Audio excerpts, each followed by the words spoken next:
Hello everyone, welcome back to the channel. I got another special review. I've been hoping to get this shoe and I got it, but I actually got this shoe from Atmos and I am now officially part of the Atmos Collectors Club. So shout out to Atmos for the dub. As you can see, we got a special box. We got the red box with the black Nike as opposed to the black box with the red Nike. Y'all know the vibes. Size tag reads Air Jordan 1, high 85, black, summit white. Pop in the top. Special wax paper with the Wings logo, the Jumpman logo, and the number 23.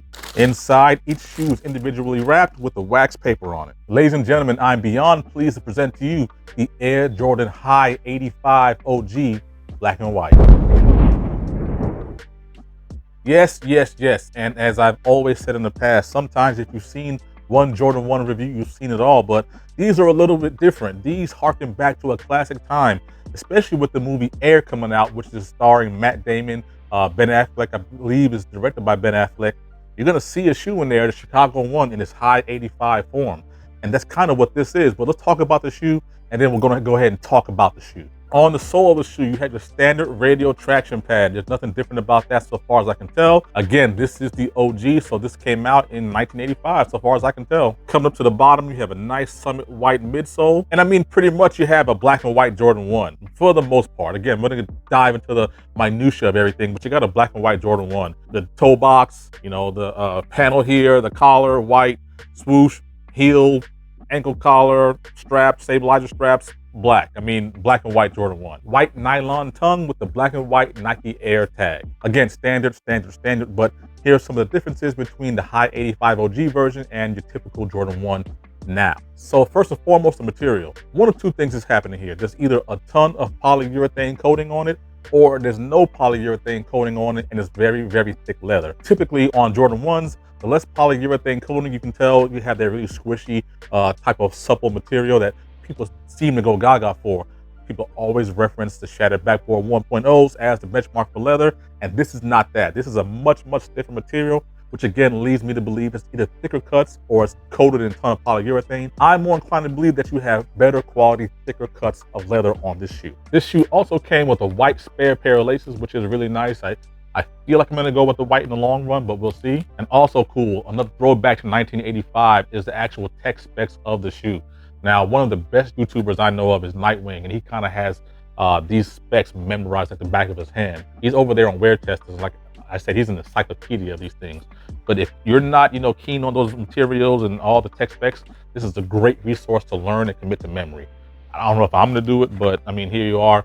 Here's the book, Jordan I, 1985 retro blast from the past. The swoosh itself is much larger and a lot closer to the 1985 original release. So for reference sake, I went ahead and put out the closest Air Jordan 1 remastered version 1 shoe, and I'll get into that more later, that I have. As you can see, the sizes of the swoosh are vastly different between the high 85 cut and the version 1 remaster cut. Now at this point, I can't remember if it was the Lost and Found or the Gorge Green Jordan 1s or somewhere between, but we now have a version 2 of the remaster series. Starting with the Lost and Found, as you can see, the swoosh is actually a little bit closer to the size as the high 85 OG size. That was one of the changes that was implemented on this shoe to closely more mimic this release. Same thing with the embossed Wings logo.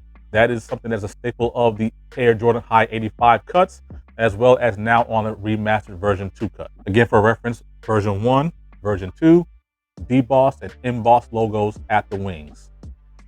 So essentially what's happening is Jordan Brand decided to go ahead and make the version 2 a little bit closer to the shape and feel of the high OG 85. Speaking of shape and feel, you also have a different kind of cut along the back. The high 85 versions are a lot longer at the top and a lot longer along the foot size. The high 85 definitely captures that nostalgic feel of the 85 version with a very long foot portion of it and a pretty tall heel ankle portion of it.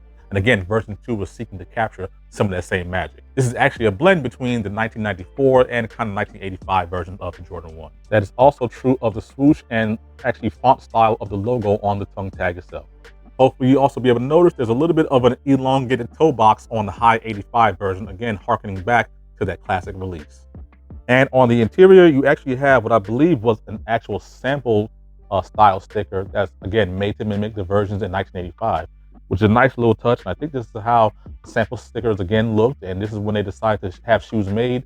This is what some of the information that was on a sample tag to get things into production.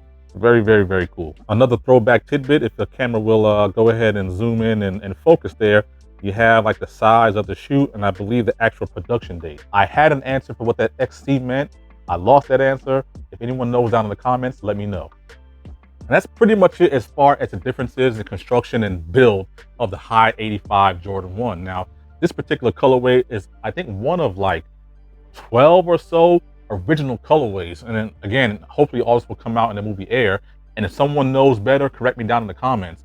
But for a shoe that was one of Nike's biggest gambles, I mean, they put a lot into the production of it. It wasn't just the Bread one or the Black Toe one and the Chicago one. There were so many others, including the Shadow, the Royal, and a bunch of metallic colorways. And speaking of those metallic colorways, I believe those metallic colorways, which I'll try to maybe put them up, might be a little difficult, but those metallic colorways are the only ones that have not had a proper retro as of yet. So if you're a collector out there who's trying to have a complete collection of original Air Jordan 1 colors, it may be some time before you're able to call that one a dub. But with that also being said, here's what I believe Nike and Jordan Brand has decided to do. The High OG 85 shape, the original shape from 1985 that we have come and grow to love, I think from now on, this SKU, this SKU will only be reserved for original colorways only.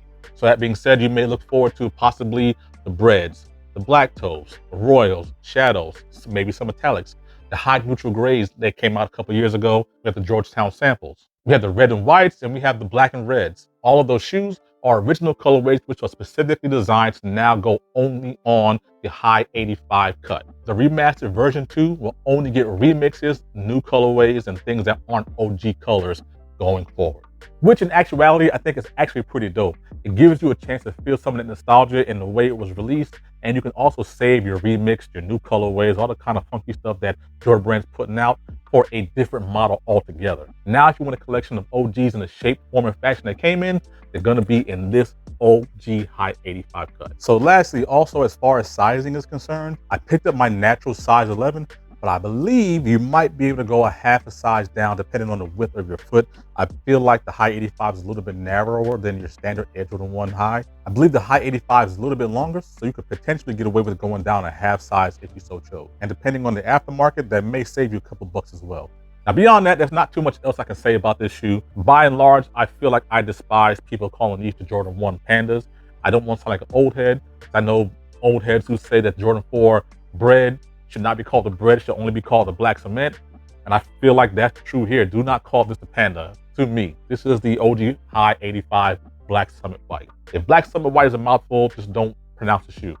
Just please don't call it the Panda. That's between me and you. Please don't call it the Panda. This is not a resale channel, but I know some of you are interested in that. If you want this shoe aftermarket, I believe this shoe is somewhere between $300 and $350.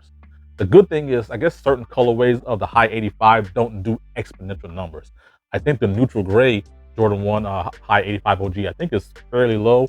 I'll try to put the price up if I can, and maybe somewhere in the $200 range. And maybe the same thing with the red and white. The black and red, I'm not so sure. And I don't know what else is out there. I'll take a look, but fairly affordable if this is your type of thing. So I already showed you the spare pair of laces. So now I'm gonna go ahead and put these guys on feet, give you a couple lace swap options. Being that this is a High OG 85 original version, I'm not gonna get crazy with the laces, and it's black and white. You don't wanna kind of maybe disrupt that too much. There may be some creative folks out there who could throw something in there, a pink lace. Not gonna be me. I may give you this, a black, and maybe like a cream. We'll see. All that being said, yo, I appreciate you guys sticking in there with me. This is a great shoe. Some people I've seen, no cap, have said this is their sneaker of the year already. And we're just now out of February. But sound off in the comments. Let me know down below, how do you feel about this shoe? Is this on your reach back list? Do you have this shoe? Do you have multiple 85 highs? Which one of those is your favorite? Just let me know down in the comments, all the good stuff. I appreciate you guys sticking in there. If it's your first time here, if you've been here before and not hit the subscribe button, now is your time to do that. All right, hit that subscribe button. I love you all, appreciate you. Until the next one, I've been Jay Shoe Fanatic, and I'm out of here.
A